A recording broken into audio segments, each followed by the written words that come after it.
Et de cette situation au Soudan, on en parle avec Amande Bazerol. Bonsoir. Bonsoir. Vous êtes chef de mission de MSF au Soudan. Vous revenez tout juste du Soudan, vous qui êtes sur le terrain. Comment qualifiez-vous la situation au Soudan après 3 ans de guerre ? Elle est catastrophique et rien ne s'améliore en fait. On a un accès qui est très difficile, des gens qui sont déplacés. Cette histoire qu'on vient d'entendre, hélas, elle est loin d'être anodine, mais elle est loin d'être unique aussi. Pardon, tous les gens qui sont aujourd'hui, notamment à Taouila, mais dans d'autres endroits, tous ces déplacés, enfin 14 millions de déplacés, de gens qui sont forcés à fuir de chez eux, qui sont aujourd'hui dans des conditions de vie extrêmement difficiles, dans des abris de fortune, avec peu d'accès aux soins et à la nourriture. Tous vivent dans des conditions extrêmement difficiles et on le voit, il y a eu des déclarations de famine à certains endroits pendant un certain temps. Donc aujourd'hui, ces conditions de vie sont extrêmement dures et c'est plus de 20 millions de personnes aujourd'hui qui nécessitent une aide alimentaire dans le pays. Donc vous dites que rien ne change malgré les dons. Une nouvelle réunion de donateurs a eu lieu aujourd'hui à Berlin. Ce n'est pas la première. Plus de 1,3 milliard d'euros promis cette fois, mais rien ne change donc. Les promesses de dons, c'est une chose qui arrive réellement sur le terrain et la mise en œuvre de ces promesses est une autre chose.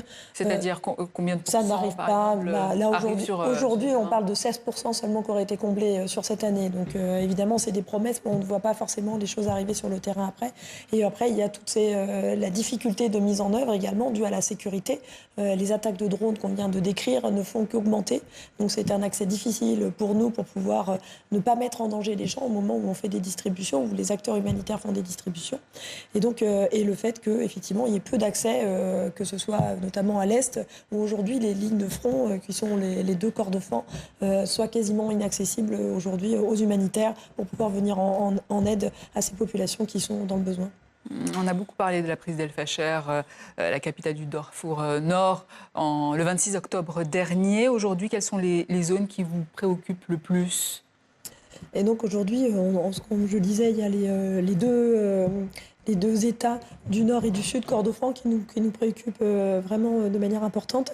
Et depuis peu, on a aussi le Nil bleu qui voit l'avancée des SPLA, qui sont partenaires des FSR, et qui remontent depuis l'Éthiopie sur cet État du Nil bleu et qui commencent à avancer de ce côté-ci, et qui potentiellement pourraient menacer Khartoum à terme. Alors vous alertez régulièrement sur les attaques contre les structures de santé. Est-ce qu'on assiste aujourd'hui à une banalisation des violations du droit humanitaire ?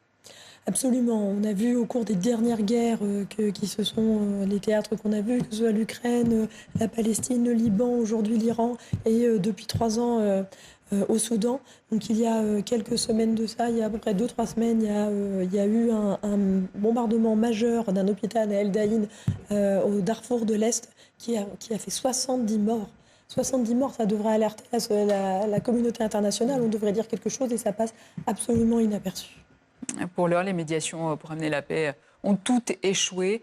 Vous parliez de la communauté internationale. Est-ce que vous avez le sentiment qu'il y a un investissement réel de la part de la communauté internationale ou pas ? Non, on sent qu'aujourd'hui, il n'y a pas, du fait des soutiens qu'ont les différentes parties au conflit, qui viennent notamment des Émirats arabes unis, de la Turquie, de l'Arabie saoudite et de l'Égypte, on sent que personne ne veut froisser certains de ces soutiens.